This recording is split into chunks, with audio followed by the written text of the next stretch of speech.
Sandrine Paillard, donc on comprend maintenant qu'il a fallu établir un certain nombre de scénarios pour sortir de cette impasse globale que vient de nous décrire Bruno Parmentier. Vous avez piloté l'exercice, on a appelé ça exercice Agrimonde de 2006 à 2009. Alors sans déflorer votre présentation cet après-midi, parce que vous allez vous livrer à quelque chose de complet sur le sujet, quels ont été les scénarios qu'on a arrêtés et quels étaient les ressorts de chacun?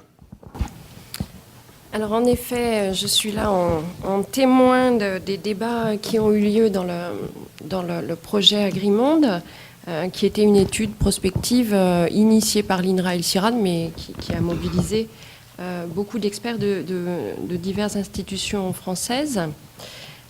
En fait, Agrimonde n'a pas construit ces deux scénarios, puisque pour l'instant on n'a construit que deux scénarios, sur la base d'un postulat de besoin de production supplémentaire pour 2050, puisqu'on s'est situé à 2050, mais plutôt sur la base de deux visions différentes de ce que pourraient être les agricultures et les alimentations du monde en 2050.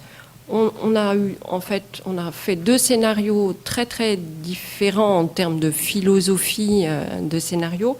Un scénario plutôt tendanciel qu'on a repris de l'exercice Millennium Ecosystem Assessment, qui était une expertise internationale sur le mode du GIEC, qui s'est occupé de la santé des écosystèmes.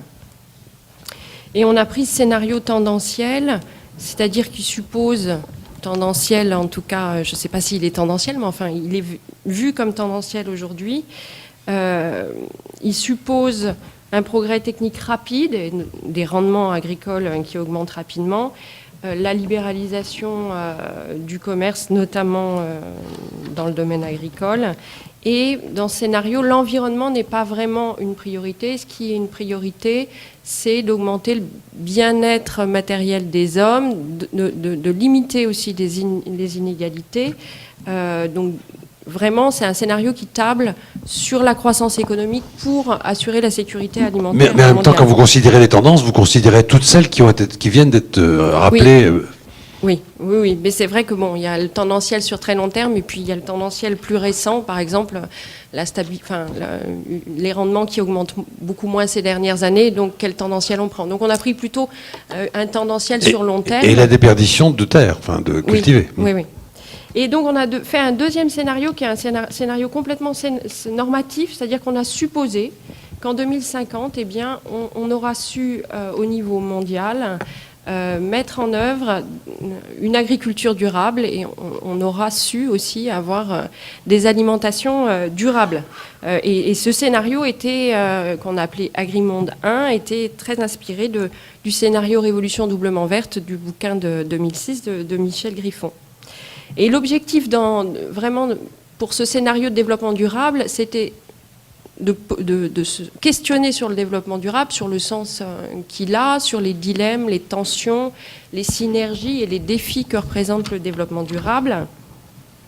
Donc dans le premier scénario, très rapidement, on a une agriculture qui s'industrialise plutôt, et puis une alimentation qui converge vers le modèle occidentale, c'est-à-dire on consomme de plus en plus quand les revenus augmentent et la part animale dans cette consommation augmente également.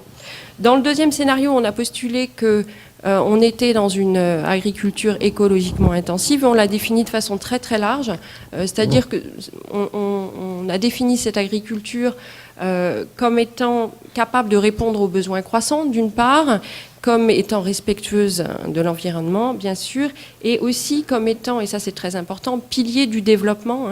Donc ça voulait dire que c'était aussi des techniques de production qui nécessitaient peu de capitaux, puisqu'on voulait que ces techniques soient facilement accessibles dans les pays en développement.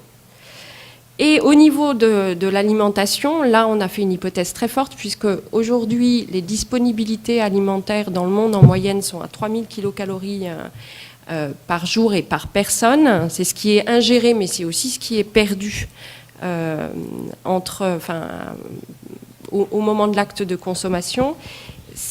c'est la moyenne mondiale aujourd'hui. On a supposé qu'en 2050, elle serait exactement la même. Non seulement elle serait la même, mais elle serait partout la même.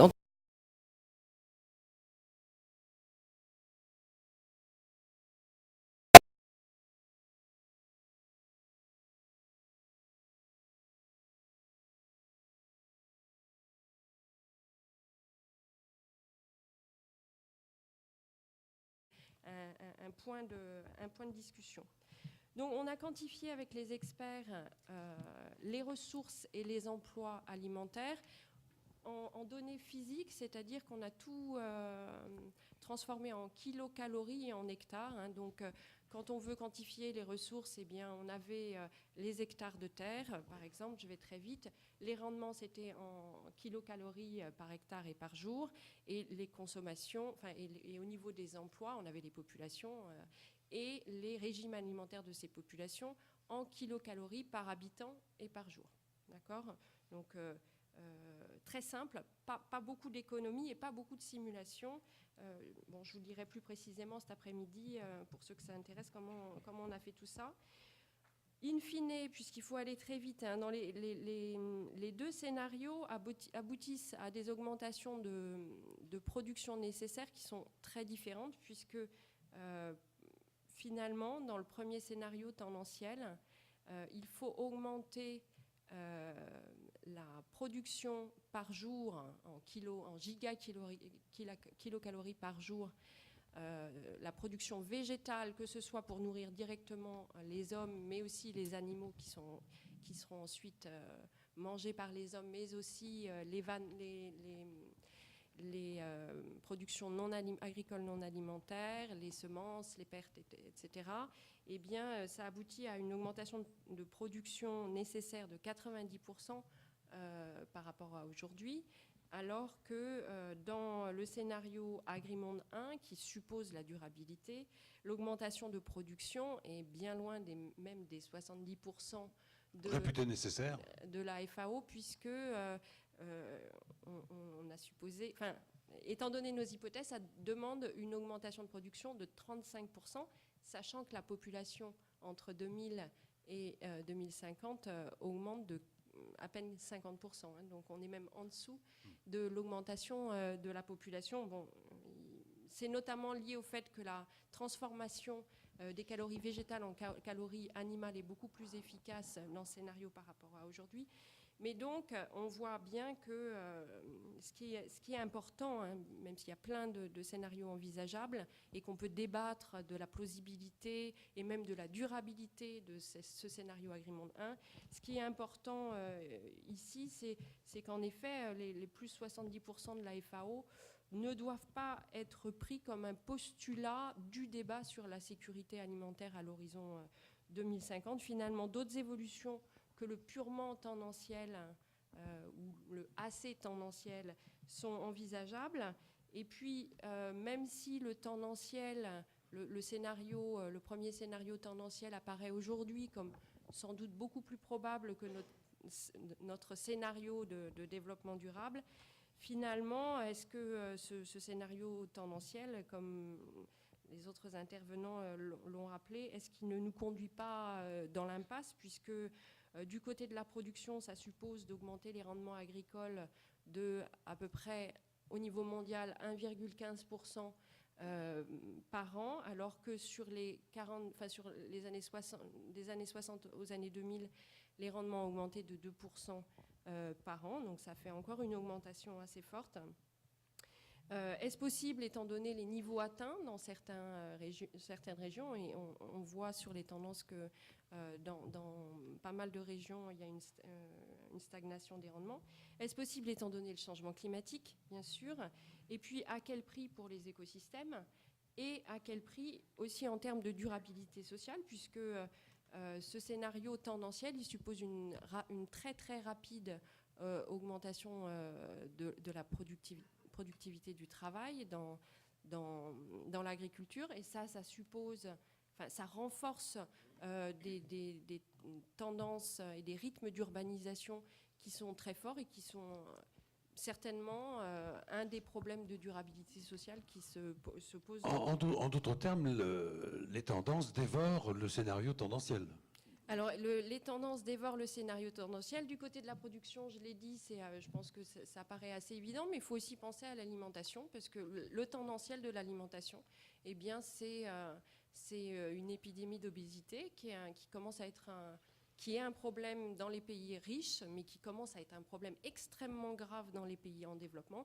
Donc ça aussi, ça pose des problèmes de durabilité en termes de santé, et puis en termes de coûts aussi pour la société. Et donc, bien que ces tendances dévorent le scénario tendanciel, c'est ce scénario-là qui a le plus de probabilité, selon vous. Est-ce que vous avez un taux de probabilité ?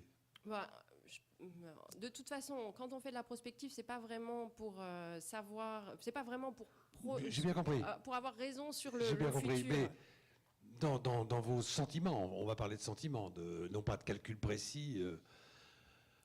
Non, je peux pas. Vous voulez pas répondre à ça, mais non, vous dites pourtant c'est le plus probable. Le plus probable, c'est que la tendance va continuer.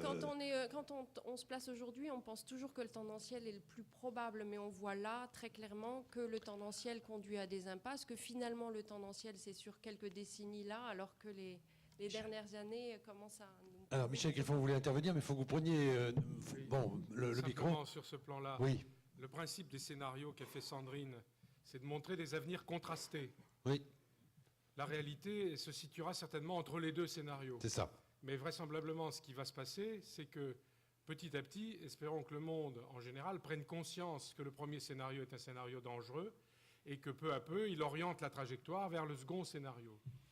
Et je voudrais ajouter un point quand même, puisqu'on est sur le paysage planétaire et puis qu'on va redescendre progressivement sur la situation française, c'est que jusqu'à présent, enfin dans Agrimonde, on ne s'est pas tellement occupé des questions de l'emploi. Or, l'agriculture, nous sommes habitués à des exploitations agricoles familiales qui sont de taille moyenne. On sait qu'aux États-Unis, c'est de plus grande taille. En Australie, c'est immense. Les anciens colcos, c'est immense. Mais il y a à peu près 2,6 milliards, 2,7 milliards agriculteurs sur la planète. Et ces 2,7 milliards, ce sont eux qui vont avoir le plus d'enfants entre maintenant et le plafonnement de la vague démographique en 2050. Entre maintenant et 2050, ils vont avoir à peu près 1 milliard d'enfants. Ça va être 1 milliard d'enfants d'agriculteurs. Vont-ils pouvoir s'employer dans l'industrie et dans les services ?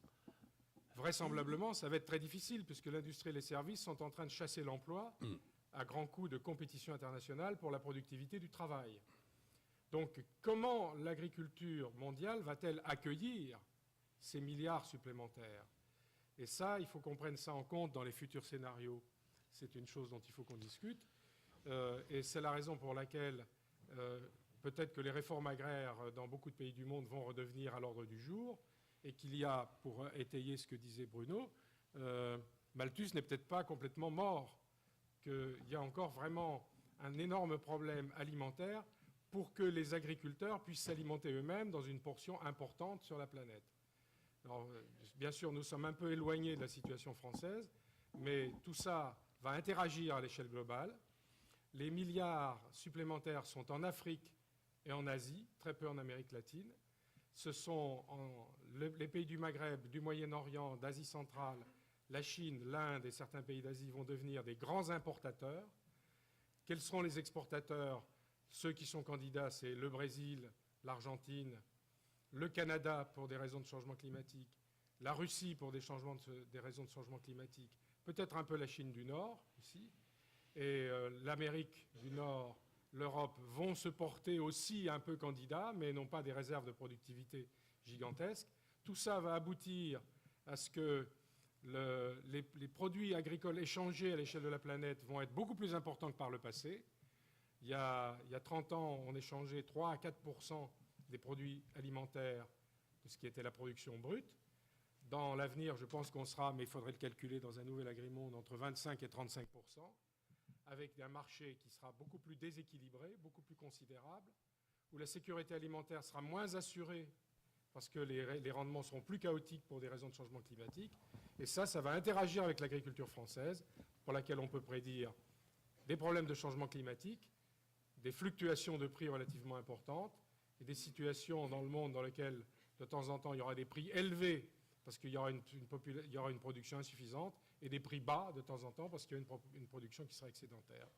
Donc il faut que l'agriculture française continue à explorer ce qui va se passer à l'échelle de la planète, parce que nous serons de plus en plus en interaction avec le reste de la planète. C'est pour ça que le travail d'Agrimonde, qui est un travail merveilleux, demande à être connu de la plupart de l'agriculture. Et si j'ai bien compris, poursuivi. Merci beaucoup. Il faut poursuivre. Sandrine Paillard, le corrélat dans l'histoire, c'est que le scénario AEI, en quelque sorte, il conserve des zones d'ombre. Vous êtes obligé de conserver des zones d'ombre parce que l'inspiration biologique ou l'inspiration naturelle dont parlait Michel Griffon tout à l'heure, bien malin, qui saurait dire ce qui va sortir de cette inspiration-là? L'imitation de la nature, l'imitation massive de la nature pour qu'elle devienne intensive, voilà un peu l'issue. C'est ce sur quoi vous fondez votre postulat. C'est un scénario malgré tout possible. Alors, c'est un scénario plausible, peut-être pas très probable, même s'il y a une question de trajectoire et c'est vraiment la question de la transition, hein, ça c'est sûr. Là où il est le moins probable, finalement, c'est sur les régimes alimentaires. C'est sûr que est-ce qu'en 40 ans, on va être capable de limiter... parce que nous, dans les pays riches, on est à 4000 kilocalories par jour et par personne. Est-ce qu'on va être capable de baisser à 3000? Est-ce que la transition alimentaire dans les pays émergents va ralentir? Parce qu'autrement, ils vont arriver dans certaines zones d'Asie, par exemple, à 4000 très rapidement aussi. Donc c'est plutôt au niveau des régimes alimentaires que c'est le plus, je dirais, improbable. Au niveau des systèmes, des systèmes agricoles, je dirais qu'il faut vraiment... Finalement, les augmentations de rendement dans le scénario développement durable sont relativement modestes puisqu'elles sont à 0,14%. Bon, c'est un chiffre très précis alors que ça ne veut pas dire grand-chose, mais enfin, vous voyez la différence entre le 2% sur le passé, le 1,14% et bon, là 0,14%. Mais par contre, il faut vraiment le voir comme un scénario d'innovation parce que... il faut encore augmenter les rendements, ce qui n'est pas évident dans certaines régions, étant donné le changement climatique, étant donné l'état des écosystèmes. C'est aussi un scénario qui doit garantir l'attractivité de l'agriculture, notamment dans les pays en développement, parce que si on veut notamment ralentir l'exode rural et l'urbanisation, ça veut dire qu'on doit avoir une agriculture attractive en termes de revenus, en termes de moins de pénibilité, etc. Et puis aussi, c'est un scénario d'innovation parce c'est un scénario qui tape pas mal sur l'extension de l'usage de l'extension du cultivé, hein, qui pose plein de questions et plein de débats. En termes de sol. Voilà, et ça veut dire qu'il faut compenser par des innovations dans les systèmes techniques la perte de biodiversité liée à la conversion des sols. Et puis aussi les émissions de gaz à effet de serre liées à la conversion des sols. Même si on limite complètement la déforestation, ce qui est beaucoup pris, c'est les pâtures. On prend beaucoup sur les pâtures, et ça, c'est perte de biodiversité et c'est émissions de gaz à effet de serre. Et donc, il faut des systèmes innovants pour compenser ces pertes de biodiversité. Et ces donc, c'est un formidable appel à la recherche scientifique. C'est un formidable appel à la recherche scientifique, d'une part, mais je pense que c'est pas sur cet aspect-là que c'est le plus improbable. C'est la modification des régimes alimentaires. Ça semble que nous disent les tendances là-dessus, parce que ça évolue malgré tout. Il y a des campagnes qui sont faites contre l'obésité. On voit les consommateurs, ne serait-ce qu'en France, changer un petit peu de comportement, se rapprocher des produits de proximité, de saison, etc. Il y a quelque chose qui bouge. Alors, il y a quelque chose qui bouge, mais ça bouge pour l'instant essentiellement quand même dans les pays riches et puis dans des fractions de la population qui sont quand même assez peu importantes. Il y a certainement plein de choses à faire au niveau des pertes dans les pays, les pertes à la consommation qui sont très fortes dans les pays riches. Et ça peut évoluer. Mais ce qui est le plus difficile, c'est pour les pays émergents, parce que comment on peut demander aux pays en développement de penser aux conséquences écologiques de leur consommation, ça paraît... Enfin, ça nous ramène au débat sur le changement climatique, ça paraît très peu probable. Par contre, ce qui est clair, c'est que l'impact sur la santé de l'épidémie d'obésité, qui est réellement dans certains pays émergents un problème de santé publique grave, cette prise de conscience...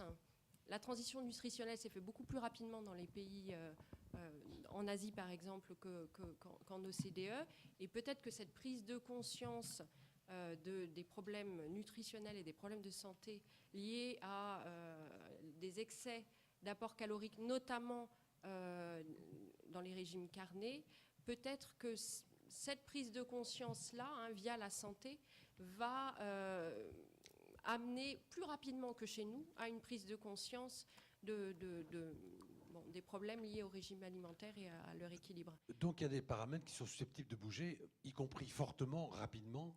Est-ce que le paramètre démographique peut bouger? Parce que moi j'ai des souvenirs de choses dites par Sauvy. Les tendances ne sont pas nécessairement comme ça, lourdes, longues. Il peut y avoir des retournements brusques en matière de démographie. Alors, je ne suis pas une spécialiste de la démographie. J'ai entendu Hervé Lebras dire comment on faisait les projections démographiques à long terme. Et en fait, je me suis bien retrouvée dans comment on fait, nous, nos scénarios. C'est-à-dire que c'est quand même beaucoup du dire d'experts et finalement, on se trompe toujours. J'ai l'impression aussi que les projections... Par exemple, on a travaillé depuis 2006 là, sur ces projections de l'ONU, puisqu'on a pris les projections de population médiane de l'ONU. Et c'est vrai qu'à un moment, on nous disait ça sera finalement... En 2007, on disait non, finalement, ça sera un petit peu moins de 9 milliards. Ils étaient plutôt sur cette tendance-là.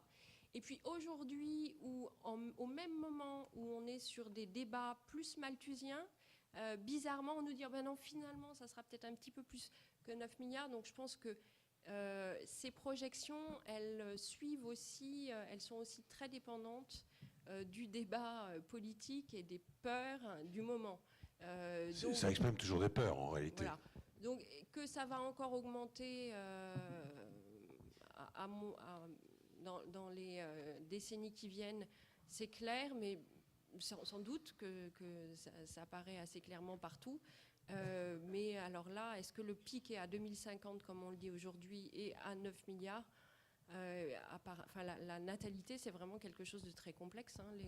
Les variables qui l'influencent sont parfois pour nous, d'ailleurs, assez peu intuitives. Par exemple, est-ce qu'il est évident pour nous tous que le taux de natalité en Iran est à peu près le même qu'en France? Bon, c'est pas très intuitif. Voilà, en tout cas, vous nous avez dit avec beaucoup d'humilité, on se trompe toujours. On ne sait pas si on va être rassurant ou très inquiet. Mais bon, on a le concept, on a le contexte, on a les scénarios qui ont été élaborés avec leur ressort propre.